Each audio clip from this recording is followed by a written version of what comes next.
Raríssimas, raríssimos e raríssimas, boa tarde, René de Paula Júnior falando aqui no Radinho de Pilha, dessa vez ao som de uma gravação que eu achava que eu tinha perdido para sempre. É uma gravação curtinha, que eu vou repetir aqui bastante, que foi feita em Volterra. Eu levei aquele meu microfone bacaninha, mas eu levei um outro que é muito pequenininho, uma caixinha, é muito compacto, muito discreto. Eu sempre levei esse microfone na bolsa e a gente estava num lugar ali que era especialmente tranquilo, os passarinhos estavam muito inspirados e eu deixei o microfone gravando ali o ambiente muito bem. Na verdade, acho que ao longo da viagem eu usei esse microfone umas 4, 5 vezes, né? E quando a viagem terminou, eu fui pegar as gravações e cadê o meu microfoninho pequenininho, portátil? Eu não estava achando de maneira alguma e achei que eventualmente eu tivesse deixado em algum lugar.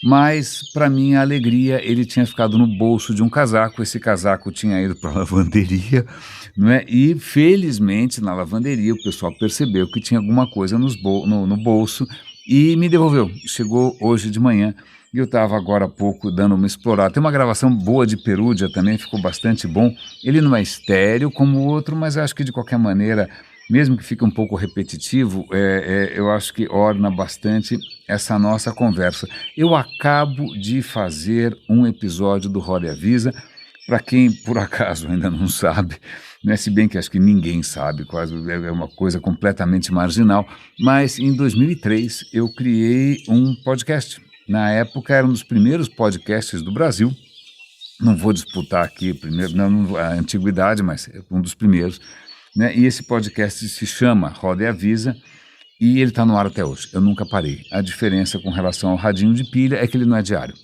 Ele acontece quando, sei lá, de orelhada. Me vem uma ideia, eu não consigo parar de pensar, eu gravo um episódio, então pode ser uma vez por semana, pode ser uma vez a cada 15 dias, pode demorar um pouco mais, pode ser 2 vezes por semana, é completamente imprevisível, né? E eu gosto dele assim. Eu acabei de gravar um episódio do Roda e Avisa, que hoje é em vídeo, inclusive, tem a versão em vídeo no YouTube, tem a versão só em áudio, porque afinal minha cara não agrega tanto assim a história toda, não é? E eu estava comentando sobre uma questão que eu acho que vale a pena compartilhar aqui também. O Roda e Avisa normalmente versa sobre coisas de tecnologia, sobre coisas do mercado de digital. O Radinho é mais eclético. O Radinho, na verdade, nasceu justamente para eu parar de falar de tecnologia e falar de outras coisas, não é? Mas mesmo que o Roda e Avisa tenha abordado a questão de um ponto de vista tecnológico, na verdade, ele estava sendo inspirado por 2 coisas que eu ouvi hoje. Um é um vídeo, adivinha de quem? Da Sabine Rosenfeder, que é aquela cientista alemã, que ela estava falando sobre um provável, possível, não digo um apocalipse, mas digamos assim, de uma grande brochada no tema inteligência artificial, porque a gente está sempre, nos últimos anos, acostumadíssimo, né, com essa evolução exponencial, que é uma palavra que eu detesto, né, da tecnologia, da inteligência artificial, como se isso não tivesse limite, como se não tivesse fim, como se de repente a singularidade estivesse próxima, não é? Mas o que ela está contando é que, veja bem, talvez a gente vá bater no teto. Vai bater no teto não porque falte dinheiro, não porque falte, sei lá o que, gente, técnica, não é? Energia. A questão é que esses data centers consomem uma energia cavalar. Não é cada vez que você treina um modelo novo, você consome a energia de 1 ou 2 países juntos, não é? E da onde você tira essa energia, né? E é muito interessante porque a gente sempre, eu pensava pelo menos nos Estados Unidos como um país de abundância, né? Tudo super moderno. Não, na verdade, a rede elétrica não aguenta mais, não só em termos de produção de energia, mas também de distribuição. Porque vamos imaginar que você faça uma usina em algum lugar, para lá e para cá, tanto faz. Mas a questão é como é que você leva isso para lá. A rede elétrica americana está no gargalo, ela está ficando caduca, ela precisa de investimentos, isso vai demorar. Caso alguém fale de novo, não, reatores atômicos modulares, nucleares, essa ideia está girando aí em falso faz bastante tempo e, de novo, não tem nenhuma previsão de que isso aconteça em tempo hábil. Então, essa coisa toda dessa expansão infinita da inteligência artificial, ela já está chegando no limite, né? Logo, logo não tem de onde tirar. E se não tem de onde, você pode eventualmente otimizar os algoritmos, ou, sei lá, otimizar os chips, mas milagre sai mais caro.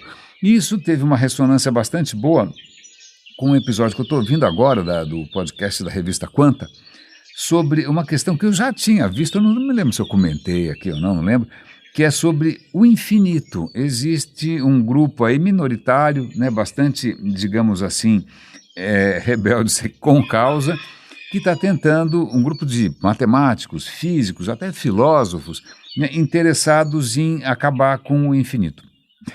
Como assim se acaba com o infinito? Eu não sou matemático, eu tive que estudar, mas não é que é exatamente uma coisa que me apaixona, não é? Mas eu lembro que tem infinito para tudo quanto é lado na matemática, é um dos pilares. Não é?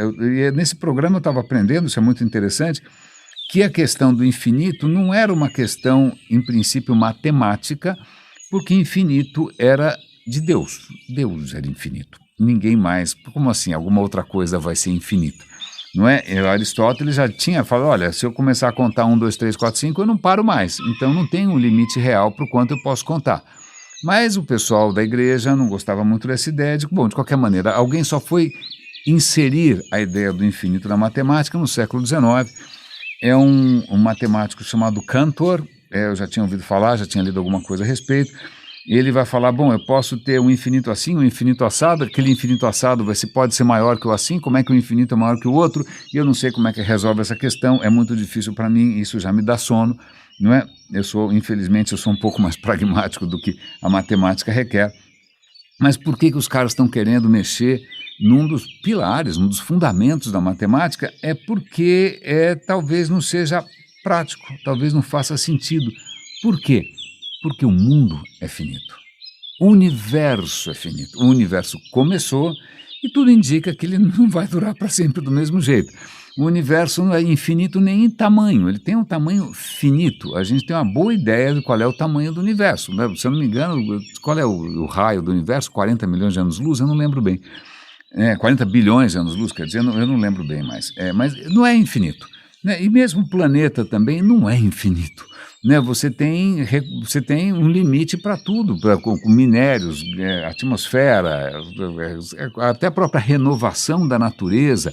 O planeta já está notoriamente no vermelho, ele já não consegue mais recuperar o que a gente está extraindo dele. Então, eu acho que isso é muito interessante, porque é sempre bom a gente questionar algumas palavras, né? Eu sempre lembro daquela música do Caetano Veloso, Outras Palavras, que é uma música absolutamente maravilhosa, não é? Mas eu acho que a gente tem que começar a repensar vários, né? Primeiro, algumas palavras assim, sempre. O que quer dizer sempre? O que quer dizer eterno? O que quer dizer nunca? O que quer dizer nada? O que quer dizer tudo? Essas palavras todas, na prática, não fazem muito sentido. Né? Você não consegue dividir a matéria infinitamente, ela vai chegar em algum momento ali que você está na física quântica. Né? Você não consegue expandir nada infinitamente, porque tem a velocidade da luz. E tá cheia de coisa que até a própria noção de nada, né? Você pode, no lugar mais inóspito, vazio do universo, você acha que não tem nada, mas não tem nada. Você tem ali a flutuação quântica, você tem campos ali criando partículas virtuais que aparecem e desaparecem o tempo todo. O nada tem energia, o que talvez explique a própria expansão do universo. Então, várias palavras que são intuitivas, que são poéticas, né, que podem inspirar aquela sensação quentinha dentro de você. Na verdade, a gente precisa dar uma questionada, né? Eterno, onisciente, onipresente, infinito, perfeito. Perfeito é outra palavra medonha. O que quer dizer perfeito? O que quer dizer ideal? Né? Desculpa, o universo não é ideal, o universo é o universo. Né? O universo não é perfeito, o universo é o universo.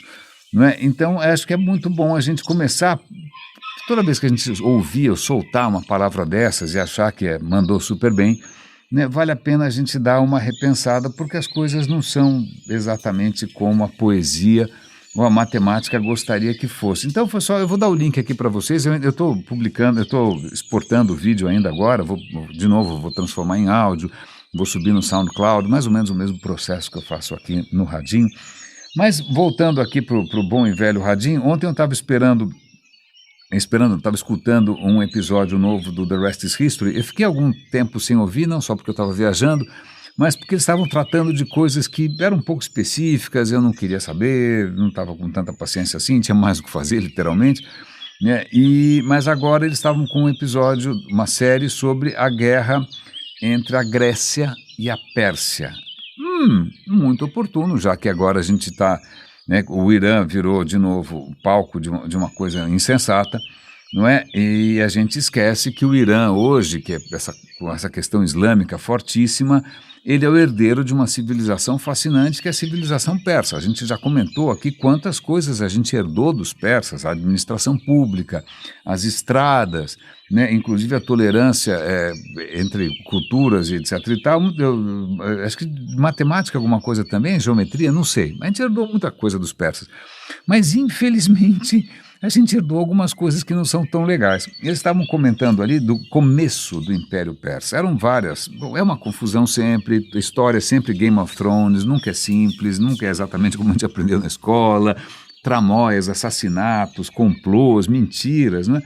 Mas num certo momento surge um cara chamado Dario, e o Dario resolve ir para as cabeças e ele resolve criar um império maior do que qualquer outro império que jamais tenha existido.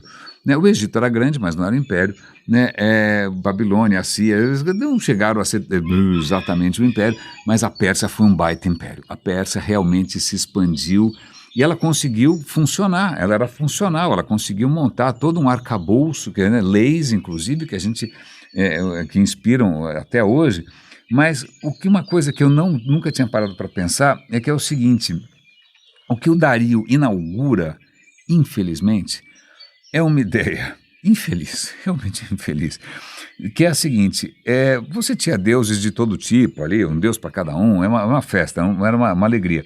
Mas aí ele vem com aquela ideia do zoroastrismo, que na verdade o mundo tem o bem e o mal. Existem duas forças, que é a verdade e a mentira, e por acaso ele é a verdade. Oh, que coincidência, não é? Ele é a verdade, ele é a verdade, ele é a verdade. Então, agora, todos os outros povos que não aceitam Dario como a verdade, então eles estão no reino da mentira. Então, se eles estão no reino da mentira, eles devem ser combatidos. Ups, você acho que não é o pai da polarização, é o pai do fanatismo, é o pai das guerras, das cruzadas e tudo mais, porque ele vai dar uma justificativa divina, né, moral divina, de origem celestial, para para você simplesmente matar quem é diferente, quem se recusa a abraçar a sua verdade, não é? Começou aí. É lógico, Roma também, lá para frente, né, é o seguinte: como é que esse Cristo aí não aceita os deuses romanos? Lamento informar, mas você tinha que aceitar. Né? Mas isso não foi uma invenção romana, isso não foi uma invenção da Igreja Católica, isso não foi uma invenção do Lutero, não, isso foi uma invenção persa. O Dario inventou essa história e, como o próprio nome do podcast já diz, o resto é história. A história de que você possa se arvorar, né, como defensor da verdade única, né, e todo aquele que não enxerga essa luz, não é só que ele é cego, não é só... Não. Ele é um inimigo a ser combatido. Né? É mais ou menos o que está hoje orientando tanto o Irã, né, que vê nos Estados Unidos o grande Satã, como o Pete Hegseth, que é aquele completo maníaco, completo idiota, né, que também acha que ele é uma reencarnação de algum cruzado do século XI, né, e ele está numa guerra santa em que a única saída possível é a aniquilação dos inimigos de Cristo. Então vejam que história é uma coisa muito interessante porque, bom, primeiro tem um lado legal porque tudo tem um começo. Tudo tem um começo, nada saiu do nada, né? Tudo, você consegue às vezes reconstituir a origem de algumas coisas, mas também o que ela demonstra é que pessoas continuam sendo pessoas e elas acabam caindo nas mesmas armadilhas, não importa quanto tempo passe. Isso é uma coisa bastante interessante. Me perdoe, tive que fazer aqui um pequeno corte para limpar a minha garganta. Mas tem dois temas aqui, mais que eu acho que eu gostaria de discutir com vocês, que, voltando para Sabine Rosenfelder, que a história é muito interessante, e que acho que é bom para a gente abrir os olhos, ou pelo menos ficar um pouco mais atento com uma questão que infelizmente ficou polarizada. Já que o cara inventou a polarização e parece que funciona, né? Agora, a questão energética também é polarizada. Eu sei, eu já fui acusado de ser um cara de esquerda porque eu tenho um carro elétrico, não é porque não consigo entender por quê, mas a questão, por exemplo, agora da questão da energia limpa, que também, obviamente, é uma coisa de esquerda, claro, a China, ela é citada pelos dois lados da polarização como um exemplo do que eles querem acreditar. Então, um lado vai dizer que a China é uma campeã da energia limpa, porque ela está instalando não sei quantos gigawatts de energia solar, eólica, etc. e tal. E, por outro lado, o outro lado fala, não, veja que vocês estão falando bobagem, porque, na verdade, a China é uma campeã do uso de combustíveis fósseis. A questão é que os dois têm razão. A questão é que os dois têm razão. E tem uma coisa muito interessante para a gente aprender a deschavar um pouco, né, destrinchar um pouco a baboseira de assessoria de imprensa, propaganda governamental, que é a seguinte: quando você vê que a China instalou não sei quantos gigawatts de energia tal, a energia instalada não quer dizer que seja a energia efetivamente produzida, sobretudo porque fontes como solar, fontes como a mesma energia eólica, elas não são contínuas. Então não é porque elas têm uma capacidade colossal que efetivamente elas vão estar entregando isso o tempo todo. Essa é a primeira questão, certo? A segunda questão é que quando você percebe a estratégia da China, ela está investindo em energia limpa, a base instalada parece bastante impressionante, mas na prática, se a gente for ver os números do consumo real, da produção real, a energia elétrica, por exemplo, a energia solar, por exemplo, responde por menos de 10%. O resto vem de tudo que você pode imaginar, hidrelétrica, carvão, gás, o diabo, né, nuclear também e tal. Então, base instalada não quer dizer efetivamente o que está acontecendo. E o que fica bastante claro é que enquanto o mundo se polariza, demonizando a China ou idolatrando a China, o que a China quer é crescer a qualquer custo, como qualquer outro país que tem a mesma neurose geopolítica de ter o pinto maior que os outros, mijar mais longe, essas coisas, porque o que ela quer é crescer seja do jeito que for, não tem exatamente um escrúpulo, não tem exatamente um princípio, porque, de novo, cai naquela armadilha, talvez, do crescimento infinito num planeta finito. Né, mas como essa finitude do planeta aparentemente talvez fique para uma próxima geração pagar, né, então vamos fazer com que essa geração agora, né, consiga enriquecer e as gerações futuras que se danem. Então isso é um aspecto bastante, vale a pena. Eu vou dar o link para o vídeo deles, claro, dela para vocês darem uma olhada. Tem gráficos, tem números, isso ajuda a explicar um pouquinho melhor. Mas acho que eu vou encerrar esse episódio de hoje, que é um pouquinho mais curto, né, com uma história que eu achei interessante. Há alguns milhões de anos atrás, há uns 200 milhões de anos atrás, mais ou menos, você tem praticamente um crescimento, não, 500 milhões de anos, perdão, eu sou muito ruim com o número.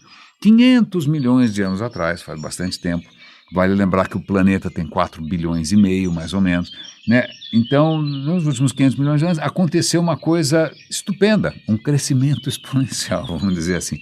É chamada a explosão cambriana. O que acontece é que a vida surge no planeta Terra, o quê? Logo no começo, sei lá, 500 milhões de anos depois já tem alguma forma de vida. Mas durante bilhões de anos não acontece nada. O planeta é a coisa mais desinteressante possível e imaginável. Tem umas criaturas unicelulares, algumas ali começam a fazer fotossíntese, muito bem, parabéns e tal. Mas, cara, é tudo criatura unicelular ou criaturas muito simplórias, não é nada muito promissor. Há 500 milhões de anos acontece alguma coisa que, de repente, explode a variedade. A árvore da vida se ramifica para todos os lados. Né? Que maravilha, que bacana, que ótimo, por isso que estamos aqui. Muito bem, a questão é por quê. E aqui surge uma hipótese muito interessante, é de uma universidade israelense, se eu não me engano. O mais comum era a gente imaginar que, por alguma razão qualquer, a vida se diversifica, pode ter sido o oxigênio da fotossíntese, sei lá, que pode ter sido os minerais nos oceanos, sei lá, não é? Mas que essa diversidade toda tenha conseguido fazer criaturas cada vez mais complexas, e essas criaturas cada vez mais complexas vão desenvolver cérebros cada vez mais complexos, você tem criaturas cada vez mais sofisticadas, certo? O que essa universidade está propondo é invertido, que a complexidade não surgiu primeiro e os cérebros depois. A ideia é a seguinte: na hora que as primeiras criaturas no mar começam a descobrir que uma pode comer a outra, né, basicamente, não é que começa um esquema, opa, pera um instante só, eu posso ser jantar de alguém, como é que eu faço para não terminar, né, como sobremesa? Você começa uma competição ali, né, uma pressão seletiva entre caçador e presa. Então o caçador vai tentar ser o melhor caçador, a presa vai tentar ser menos presa possível, vai tentar... Então começa uma pressão para quê? Para tentar entender o meio ambiente, para tentar enxergar melhor, para tentar... Então a hipótese é que nessa pressão de sobrevivência, o cérebro tenha começado a se sofisticar, para ser um pouco mais preditivo, para conseguir processar mais informação, porque era uma questão de vida ou morte, não é? À medida que os cérebros se tornam mais complexos, né, o mesmo mecanismo genético que faz um cérebro mais complexo, ele começa a tornar o organismo mais complexo. Então ele vai fazer outros tipos de corpos, né, outras opções, outras alternativas, né, de membros, de órgãos sensoriais, tal.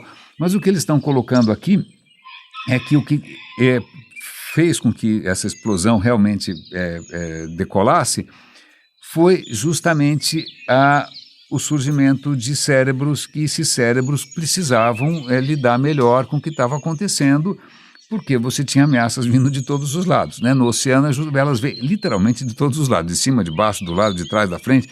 Então isso fez com que cérebros se sofisticassem, e os cérebros mais sofisticados teriam proporcionado, por um mecanismo genético um pouco curioso, né, teriam favorecido justamente o surgimento de corpos diferentes, de anatomias diferentes, de metabolismos diferentes. Cérebro em primeiro lugar. Mas antes que a gente se empolgue e ache que isso finalmente a evolução demonstra que o cérebro, né, estava indo numa longa marcha infinita na direção do cérebro humano, o que realmente hoje parece cada vez menos interessante essa ideia, mas é que, veja, muitas criaturas não se complexificaram, por assim dizer, e ficaram muito bem, obrigado. Então não quer dizer que o segredo da sobrevivência seja a complexidade crescente.